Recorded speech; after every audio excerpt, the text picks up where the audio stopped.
Rasulullah. Nah, sudah terlepas dari semua ikatan. Nah, itu kemudian Jibril datang kepada Rasulullah. Nah, bukan beliau sih, malaikat Jibril berkata gitu kan sama Rasulullah.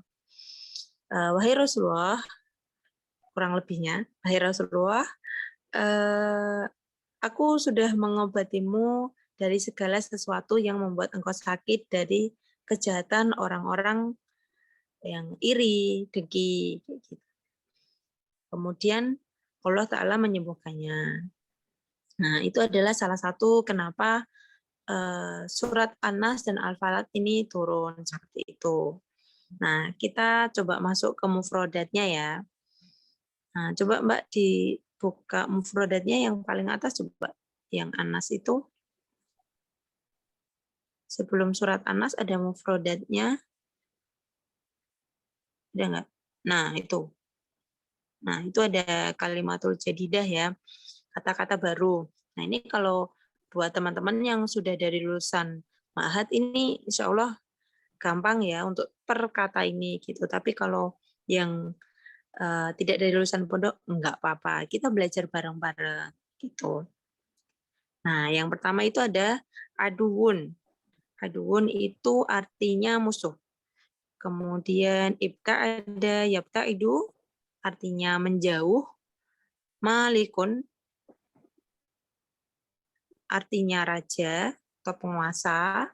Kemudian al-waswasun artinya was-was. Khonas, khonas itu adalah setan, setan. Waswasa, yuwaswisu, artinya yang menjadikan was-was. Sudurun, sudurun itu dada, tapi di sini jamak ya. Kemudian al-jinnah, al-jinnah ini jamak dari jin. Kemudian sirun, sirun ini didun dari jahren. Sirun itu pelan gitu ya. Kalau jahr itu keras gitu. Jadi sirun itu lawan kata, didun itu lawan kata dari keras. Kemudian dakoroya tekuru artinya mengingat. Kemudian sodrun dada. Nah ini tadi ada jamaknya, ada sudurun. Ini sodrun satu dada. Kemudian sautun suara. Nah, kemudian ya turun lagi Mbak. Lagi. Nah udah hop. Nah itu ada sebuah kalimat ya, asyaitonu aduun insan. Setan itu adalah musuh dari manusia. Jelas ya. Aduun tadi musuh, jadi asyaiton aduul insan. Setan musuh manusia. Bahwa yu'dihi. Nah, terus wal muslimu yaqra'u suratun nas likai yabta'idu anhu syaiton. Nah, dan ketika Muslim itu membaca surat An-Nas supaya setan itu supaya terjauh dari setan itu, setan ini menjauh dari manusia. Nah, kemudian ada makna kalimatnya. Nah, bisa turun Mbak. Itu ada aduun tadi ya, aduun tadi yang pertama didun sodikin. Jadi didun tadi kan lawan kata, aduun tadi musuh, berarti lawan kata dari teman. Sodikin itu teman. Kemudian ada malikun nas. Malikun tadi kan raja, penguasa manusia, robunas atau robnya manusia. Yuwaswisu. Nah, tadi yuwaswisu adalah kalau di sini ya tahaddatsu bisautin la yasma'uhul nas. Nah, jadi ada bisikan-bisikan suara yang tidak terdengar dari manusia. Nah, itu seperti perasaan gitu ya teman-teman ya. Perasaannya was-was gitu. Bisikan-bisikan tapi tidak terdengar dari manusia, tidak terdengar layas mau gitu. Terus kemudian ada al-waswasu, was-was tadi ya. Nah, tadi di sini pengertiannya asyaitonul ladzi yuwaswisu bisautin la yasma'un nas.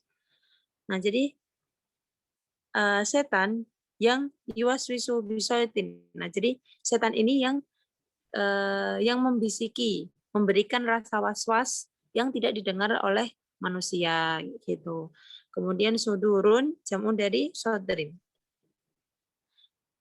Al-khannas alladhi yarji'u wa yabta'idu 'anil insan idza dzakarallah. Al-khannas ini kalau yang Mbak Widya baca ini artinya dia adalah setan. Nah, setan yang bolak-balik datang dan pergi gitu kepada manusia. Nah, jadi dia itu akan pergi kalau kita itu mengingat Allah. Kalau dia nggak datang, kalau dia datang berarti kita lagi nggak ingat Allah gitu. Nah, kemudian ada jinnah. Jinnah itu adalah jamak dari jin. Seperti itu. Ada lagi nggak Mbak bawahnya?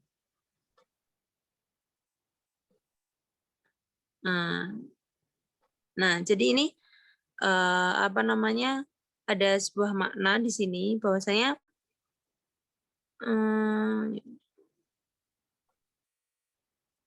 nah, jadi Isal ya Muhammad Halikun Nas. Berkatalah wahai Muhammad kepada pencipta manusia wa malikuhum dan yang rajanya yang beribadah kepadanya bahwasanya syaitan itu setan itu membisikkan kejelekan kepada manusia, ke dada-dada manusia seperti itu. Dan yang menjauhkan manusia itu pada jin dan manusia itu sendiri kayak gitu. Jadi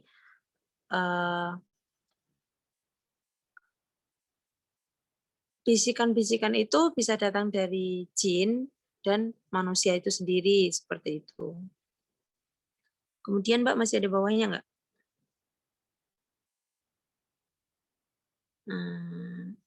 Nggak ada ya. Tadribat ya. Tadrib latihan. Oke. Ke atas lagi aja Mbak. Ke bawah lagi ada nggak? Kayaknya ada.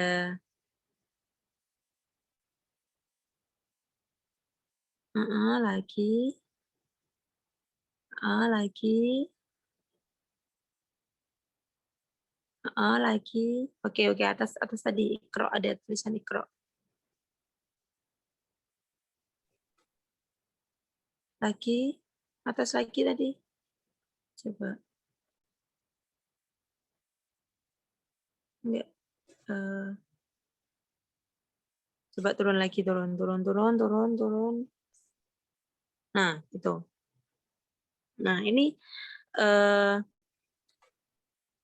kalau tadi kita sudah membahas sebab turunnya, sedikit sebab turunnya Anas yang bersamaan dengan Al-Falaq, kemudian juga sedikit mufroda dari Anas. Nah, itu tadi beberapa mufroda dari Anas ya, kosakata. Nah, kemudian kita mencoba sedikit membahas tentang keutamaannya. Kenapa sih Mbak kok Anas turunnya sama Al-Falaq? Ya, emang itu keistimewaannya dan mereka itu ternyata selalu bersama-sama, teman-teman. Bersama-sama dalam arti, nah kalau di sini diceritakan bahwasanya Nabi Muhammad ida awa ila firashihi kullalailatin jama'a kafaihi thumma nafasa fihima.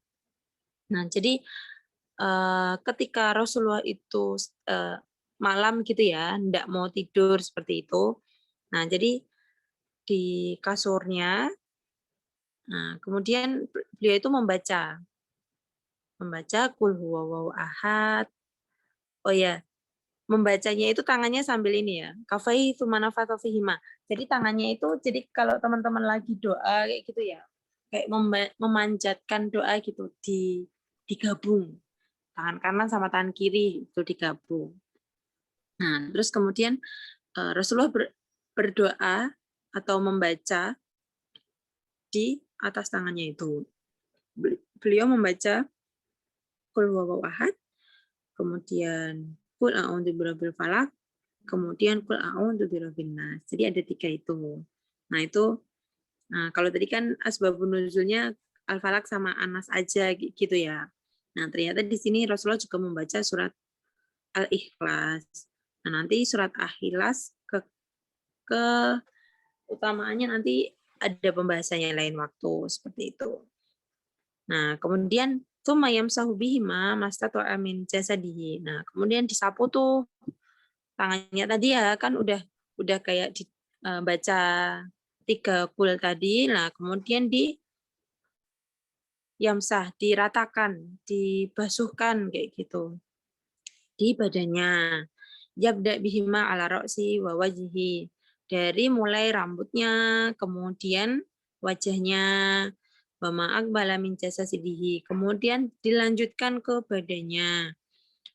Yaf'alu dzalika salasa marrah. Nah, jadi beliau itu membasuh, menyapukan tadi di badannya itu sampai 3 kali, diulang 3 kali kayak gitu. Nah, jadi keutamaannya ini juga salah satunya tadi kalau kita baca ini ya asbabun nuzulnya ya. Jadi kan bisa menghilangkan sihir kayak gitu. Itu keistimewaan dari surat An-Nas. Keistimewaannya itu salah satunya ya. Satu yang pertama, coba ada berapa ya? Mbak Widya coba sebutkan 3 ya. Yang pertama itu bisa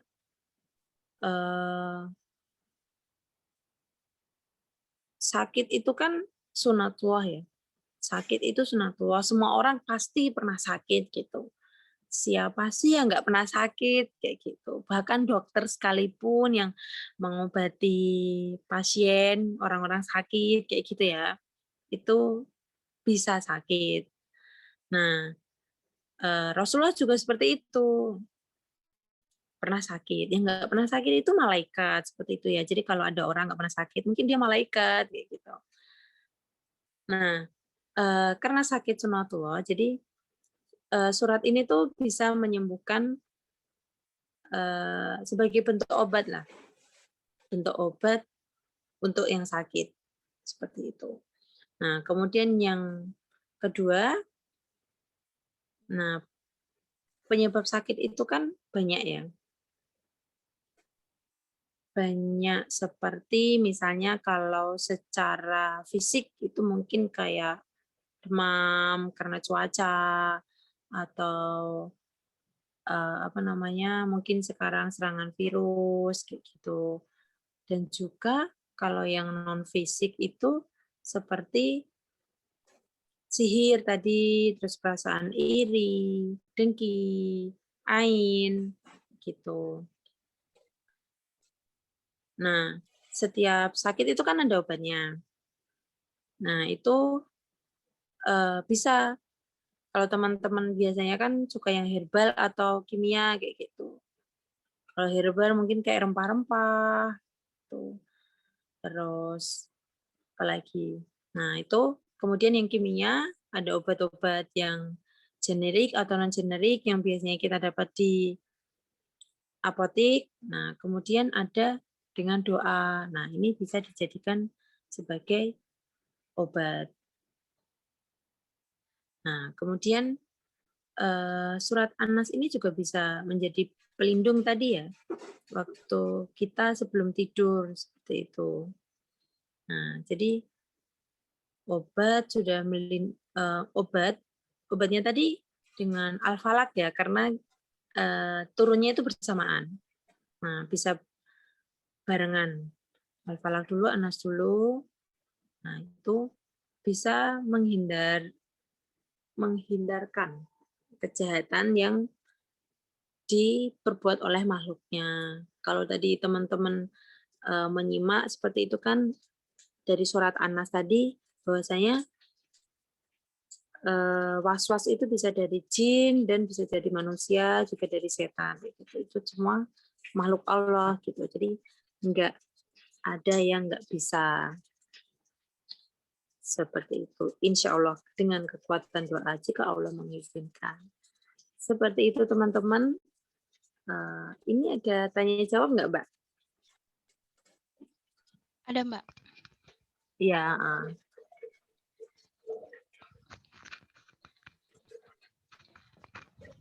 Terima kasih Mbak Widya sudah menyampaikan materi pada hari ini.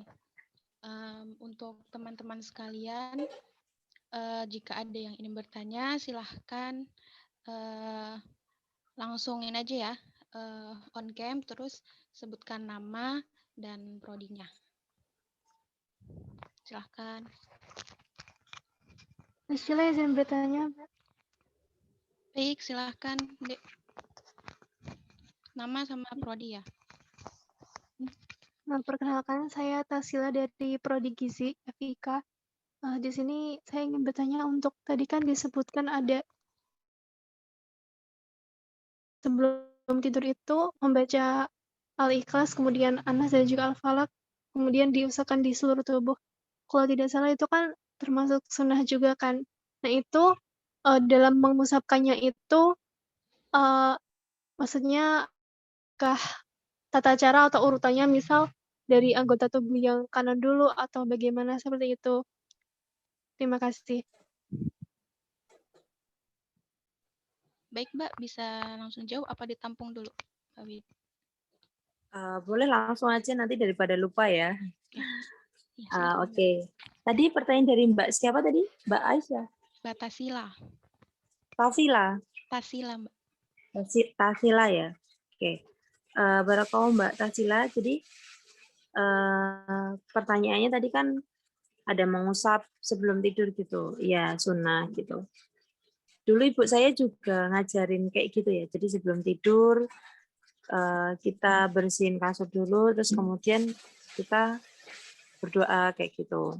Nah, jadi semuanya itu benar kata Mbak Tasila tadi. Semua ada tata caranya. Tadi sudah dijelaskan bahwasanya kan tadi dimulai dari rambut. Nah, rambut kan berarti di atas kepala nih ada rambut. Berarti semuanya ya ada rambut, kepala, kemudian badan. Nah, memang dari semua anjuran itu dimulai dari kanan dulu. Tapi berbarengan gitu, bukan kanan doang terus baru kiri gitu. Jadi kalau misalnya kita mengusap nih, kan udah ditelungkupkan tangannya, kemudian dari kepala, tangan, terus nanti mulainya kanan dulu nih, tangannya kanan dulu nih, tangan kanan, terus kemudian pindah ke tangan kiri, terus ke badan, tangan kanan, kaki kanan, nah terus kemudian ke kaki kiri kayak gitu. Diulang sampai 3 kali. Kurang lebihnya seperti itu, Mbak Tasila.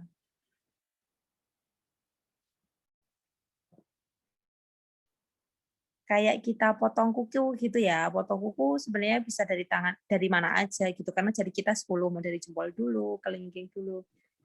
Nah, diusahakan bisa dari kelingking sebelah kanan dulu. Kelingking kanan habis sampai jempol kanan, kemudian jempol kiri ke kelingking kiri kayak gitu. Seperti itu Mbak Tasila.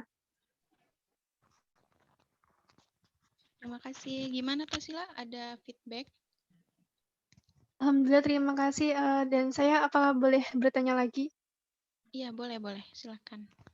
Baik, saya ingin menanyakan tadi untuk asbabul nuzulnya itu tadi kan disebutkan bahwa itu baru sedikit saja. Nah, itu artinya apakah terdapat cerita lagi yang lain? Seperti itu, terima kasih. Oh, bukan sedikit aja sih, tapi itu bahasa saya ya. Maksudnya dari bahasa saya itu menceritakan versi saya gitu. Bahasanya dari saya. Mungkin kalau teman-teman itu mau lebih apa ya bahasanya? Lebih pengen tahu lagi, maksudnya pengen benar-benar baca teksnya, teks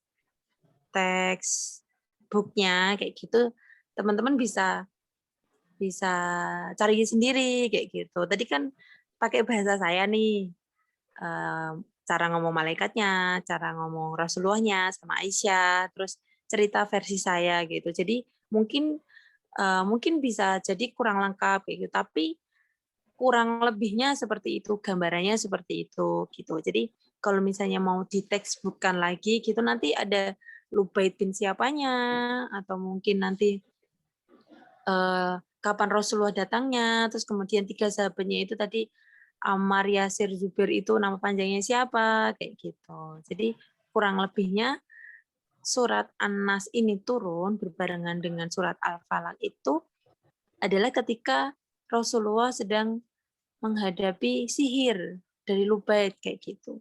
Kurang lebihnya seperti itu, Mbak Tasila. Jadi kalau maksudnya kalau mau cari referensi gitu, maksudnya kalau bisa mau lihat textbooknya kayak gitu.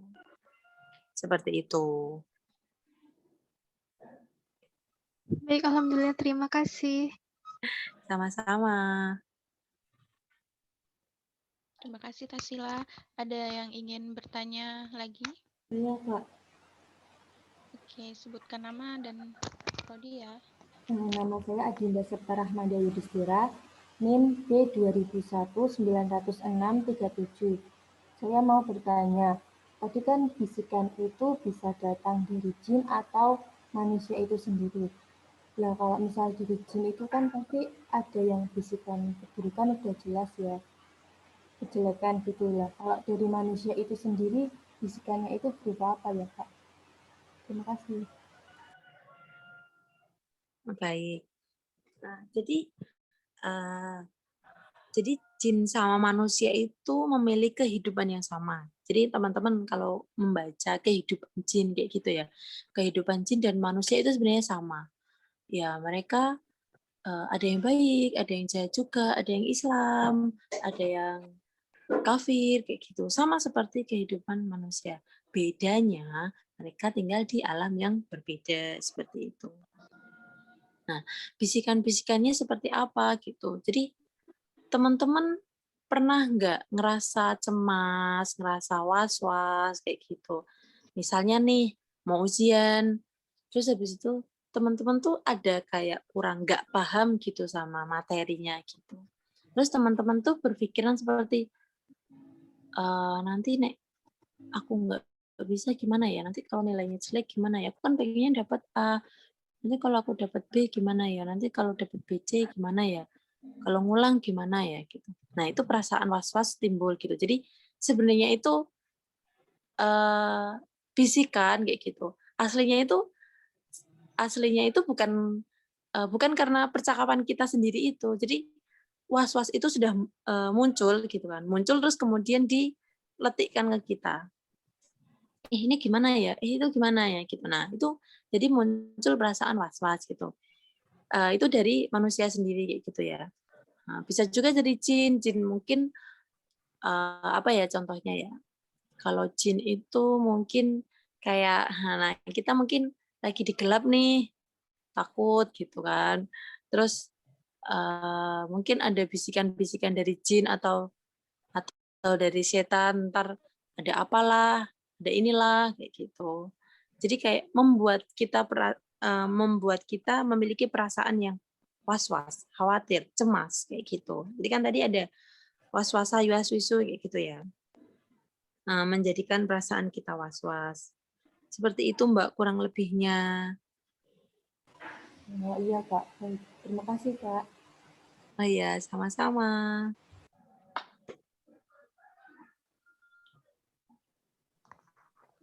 Terima Ada kasih. lagi?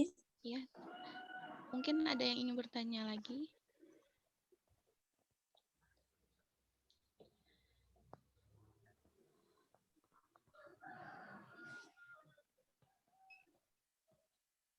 Ini intermezzo ya buat teman-teman ya. Ketika kita lagi belajar Al-Quran, akidah, terus apa lagi ya. Nah itu teman-teman jangan puas kayak gitu, jangan puas dalam sekali duduk kayak gitu kan. Teman-teman harus rajin-rajin baca buku, dengerin kajian kayak gitu. Nah, yang perlu digarisbawahi di sini adalah ketika teman-teman mengikuti kajian, membaca buku gitu kan pengennya teman-teman menambah nih, nambah ilmu, dalamin ilmu gitu. Dari contohnya yang saya sampaikan pada pagi ini kayak gitu. Nah, teman-teman bisa nih yang perlu digarisbawahi tadi ya adalah siapa penulis buku itu dan siapa pengisi kajian itu. Karena ini sangat berpengaruh sekali jika mengenai akidah kayak gitu ya, Al-Qur'an kayak gitu. Nah, kalau tafsir itu kan banyak macamnya gitu ya. Jadi kalau saya merekomendasikan ya tafsirnya Ibnu Katsir. Jadi tafsir-tafsir yang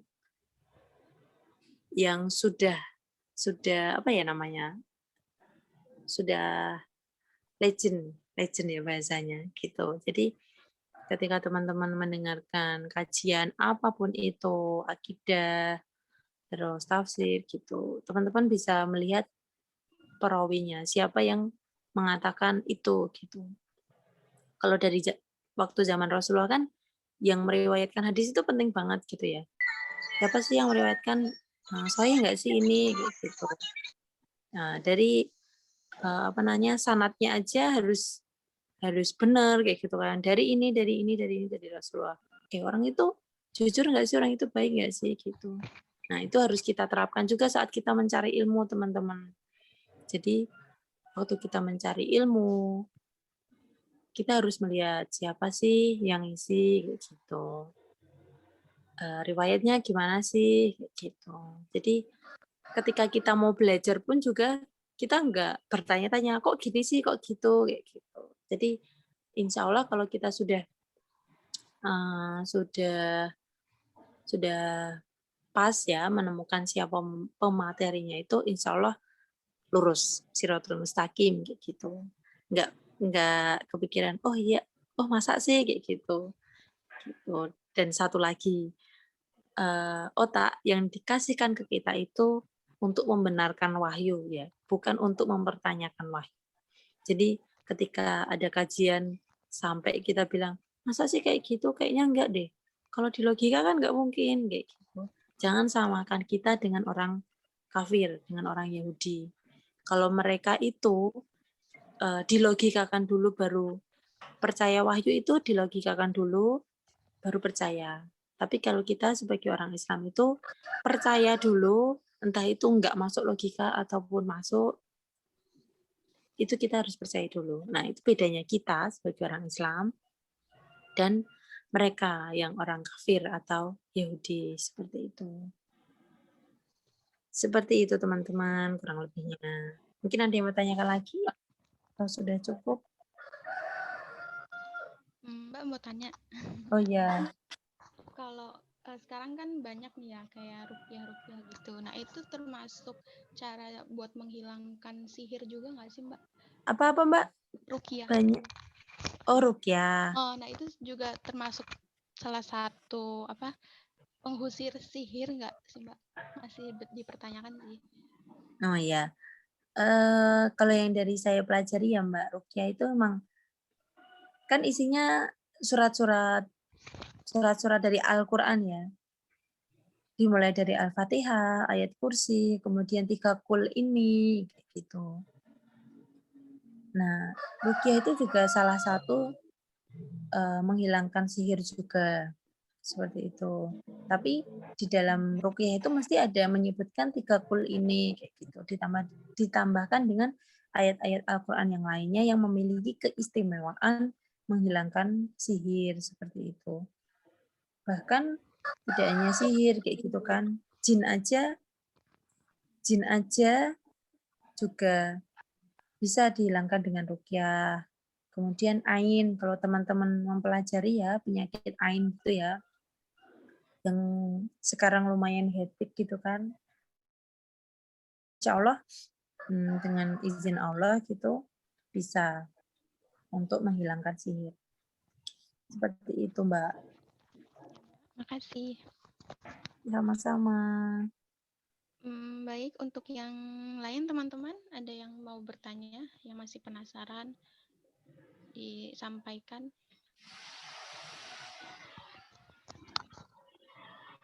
Jangan lupa diisi ya presensinya. Ya, Izin presensinya bertanya. sambil diisi. Baik. Siapa tadi? Tasila dari Gizi izin ya. bertanya. Ya, silakan. Mengenai ruqyah sendiri itu kan saya pernah mendengar ada yang tidak memperbolehkan atau bahkan itu haram dan katanya tidak bisa masuk surga juga. Nah itu penjelasannya bagaimana ya? Terima kasih. Nah, benar Mbak Tasila. Ada hal-hal yang tidak diperbolehkan kayak gitu kan.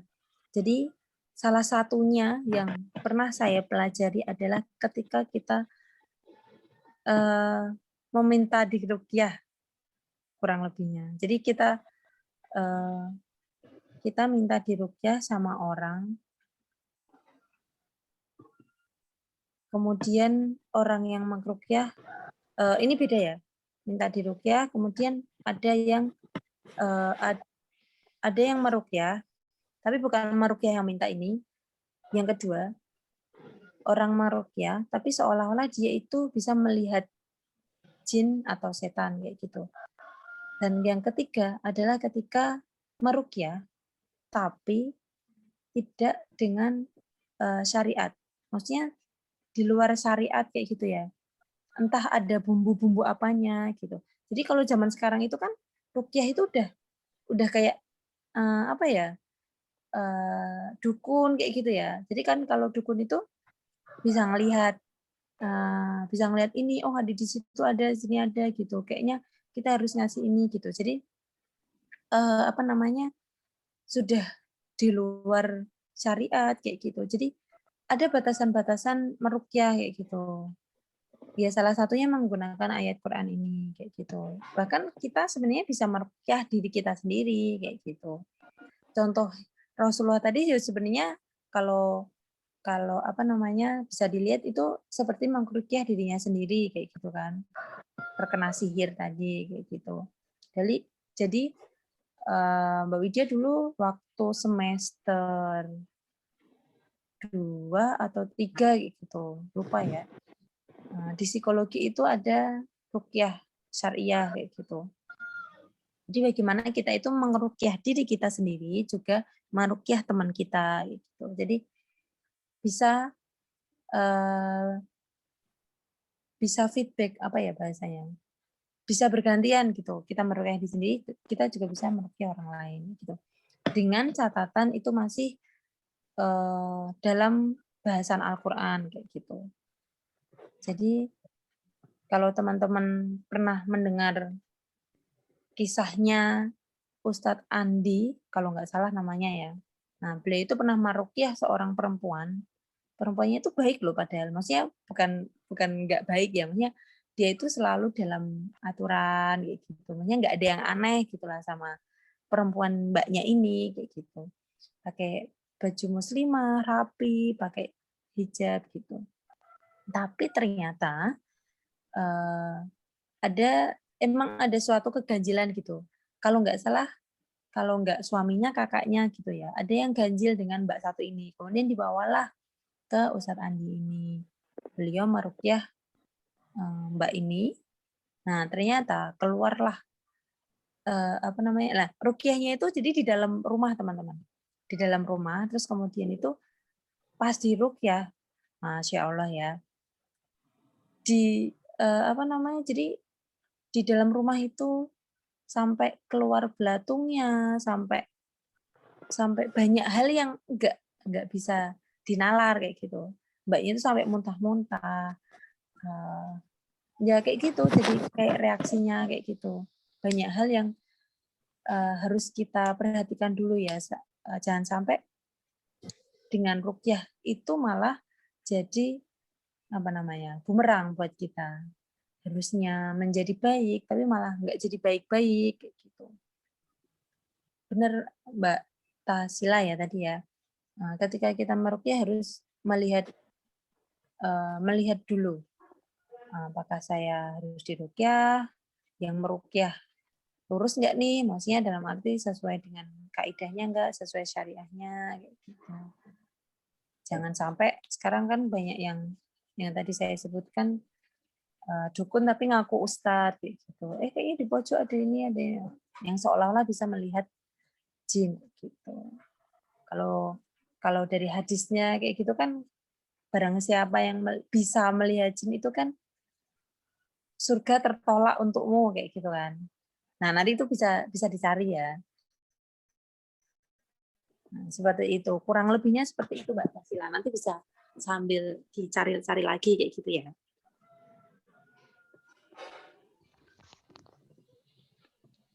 Baik, terima kasih. Gimana Tasila, ada Ada feedback atau cukup jelas? Untuk apa tadi yang meminta ruqyah diri sendiri itu mengapa kok tidak diperbolehkan? Terima kasih. Kenapa tidak diperbolehkan meminta ruqyah? Kenapa ya? Saya pernah baca itu kayak kalau bahasa saya itu kayak dia itu bukan nggak percaya sama dirinya sendiri kayak gitu ya, tapi kayak seolah-olah gimana ya bahasanya? Ya mungkin bisa dikategorikan nggak percaya sama dirinya atau mungkin dia tuh merasa bahasanya kayaknya di tubuhku ada jin deh kayak gitu. Jadi, nah makanya kenapa tadi ada ruqyah mandiri gitu. Mendingan kita melakukan ruqyah tuh diri kita sendiri dulu kayak gitu. Jangan sampai kita minta kalau bisa sih kayak gitu. Usahakan dengan ruqyah mandiri dulu seperti itu. Kayak kalau teman-teman di Arabnya Mekah Madinah kayak gitu ya. Banyak dokter yang nganggur kayak gitu karena mereka ngobatinya pakai doa dulu kayak gitu. Jadi sebenarnya kita orang muslim itu paham ya bahwasanya dokter itu hanya wasilah aja gitu, bukan dokter yang menyembuhkan kita gitu. Tapi kalau kalau orang-orang sana itu mereka itu usaha dulu kayak gitu. Jadi sampai dokter-dokter itu di sana nggak banyak kerjaan gitu karena mereka mengobati dirinya sendiri terlebih dahulu kayak gitu. Pun dengan ruqyah kayak gitu. Nanti mungkin Mbak Tasila bisa membantu mencarikan ya, atau mungkin ini PR buat saya juga kayak gitu ya. Kenapa nggak diperbolehkan gitu? Kalau yang saya pelajari memang lebih baik kita tidak meminta ruqyah diri kita sendiri kayak gitu. Kalau kita merekomendasikan teman kita boleh. Kayaknya kamu perlu diruqyah deh kayak gitu. Tapi ya jangan kayak gitu juga kayak gitu. Bisa dengan ruqyah mandiri seperti yang dilakukan Rasulullah tadi gitu. Dengan membaca Al-Falaq sama Anas atau juga bisa pakai minuman kayak gitu. Dulu kan Rasulullah pernah ya kalau lagi sakit baca surat Al-Fatihah, ditiupkan ke air, kemudian diminum gitu. Itu juga bisa menyembuhkan obat juga. Bisa menyembuhkan sakit sebagai obat juga. Seperti itu Mbak Tasila. Kurang lebihnya ya. Nanti kita bisa sama-sama mencari. Baik, alhamdulillah, terima kasih. Sama-sama. Alhamdulillah. Bagi teman-teman, ada yang mau ditanyakan lagi? Atau sudah? Ada lagi?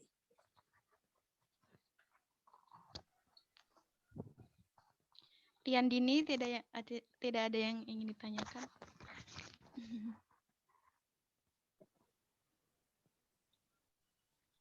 Sepertinya sudah terwakilkan. Oke.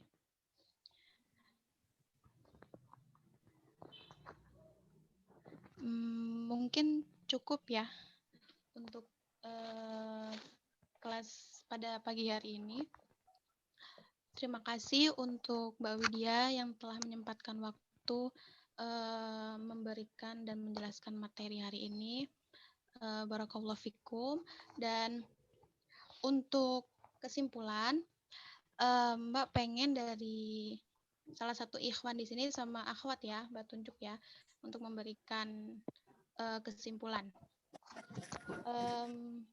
Poppy Devina hadir. Halo, Assalamualaikum Poppy. Wah, kemana ini ya? Yang lain deh.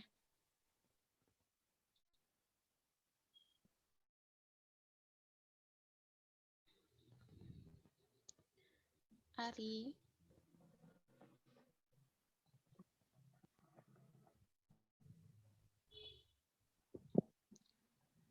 Nggak ada juga. Kemana ini?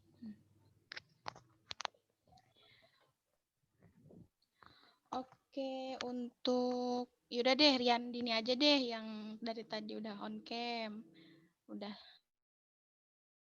Kesimpulan dari materi hari ini yang bisa diambil dikit aja nggak apa-apa.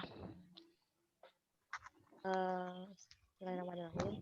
Mungkin kebetulan tadi ya keluar sebentar, jadi nggak semuanya ketangkap. Tapi pada intinya dalam surat An-Nas itu ada keutamaan untuk menjadi asyifa ataupun obat. Salah satunya ya dari tadi sihir. Seperti kita mau tidur, alangkah baiknya kita selalu membacakan doa dan surat An-Nas dan Al-Falaq. Dan surat An-Nas Al-Falaq itu diturunkan bareng-bareng. Gitu. Mungkin untuk implementasinya ketika tidur lebih baik usahakan untuk membaca surat An-Nas terlebih dahulu. Mungkin itu Kak. Mohon maaf jika banyak kesalahan. Terima kasih. Ya, terima kasih juga. Dan yang Ikhwan ya. Abiul Ridho. Ada kan pas ini? Mana nih? Maaf Kak, mungkin saya nggak bisa on cam. Iya, nggak apa-apa. Coba sedikit dong kesimpulannya yang bisa diambil dari pembelajaran hari ini. Jadi yang saya dapatkan ya, alhamdulillah dengan kita membaca Al-Falaq dan An-Nas ini, utama An-Nas ini memiliki faedah yang sangat besar gitu. Sama dalam menghindari diri kita dari gangguan jin, baik itu dan selain dari penyakit non medis ya, seperti yang sudah disebutkan tadi, seperti rasa dengki, iri juga, dan juga rasa was-was gitu kan, khawatir, itu juga kerasukan gitu kan. Nah, itu bisa terhindar juga dari penyakit yang sekiranya di fisik gitu, misalnya sakit korengan atau lain-lainnya. Jadi dengan baca An-Nas ini kita insya Allah lebih terhindar dari segala mara bahaya dan juga penyakit. Jadi seperti itu Kak, mungkin. Terima kasih. Insya Allah. Ya, betul-betul. Oke, terima kasih untuk Abiul Ridho. Dan terima kasih untuk teman-teman dan Mbak Widya. Sama-sama. Mungkin kalau kesimpulan dari saya juga sama ya. Selain obat yang ada di apotik, yang dari dokter, itu yang dapat menyembuhkan penyakit, tapi juga ada dari diri kita sendiri, berdoa, serta melantunkan ayat suci Al-Quran, yang simpel saja gitu, misalkan Al-Ikhlas, An-Nas, Al-Falaq, itu juga bisa menjadi obat dan pelindung diri kita sendiri dari penyakit dan gangguan jin dan sebagainya. Dan tentu saja itu juga dengan izin dan kehendak Allah Subhanahu wa taala. Terima kasih untuk kelas hari ini. Oh ya, tadi di kolom chat kalau yang bisa on cam ya. Kita ambil dokumentasi sebentar. Teman-teman, kita dokumentasi terlebih dahulu.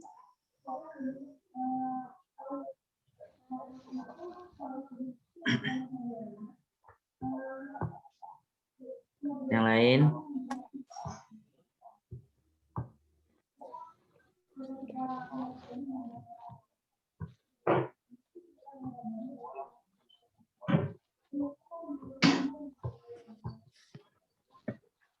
Oke. 1. Udah siap semua? 1, 2, 3. Lagi ya. Bentar.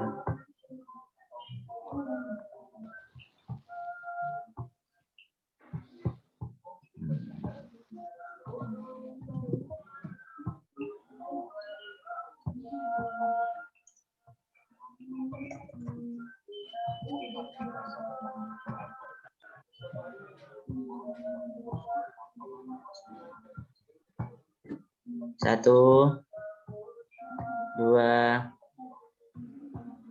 3. Oke, sudah. Makasih teman-teman.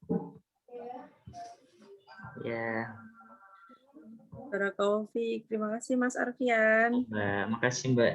Terima kasih Kakak.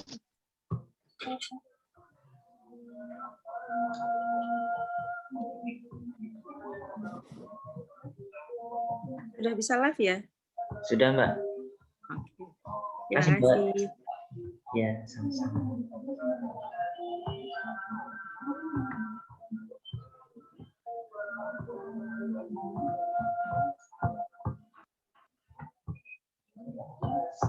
Yang belum isi presensi, segera diisi ya, teman-teman. Terima Siap, kasih. Kak. Oke. Terima kasih untuk semuanya telah menyempatkan untuk masuk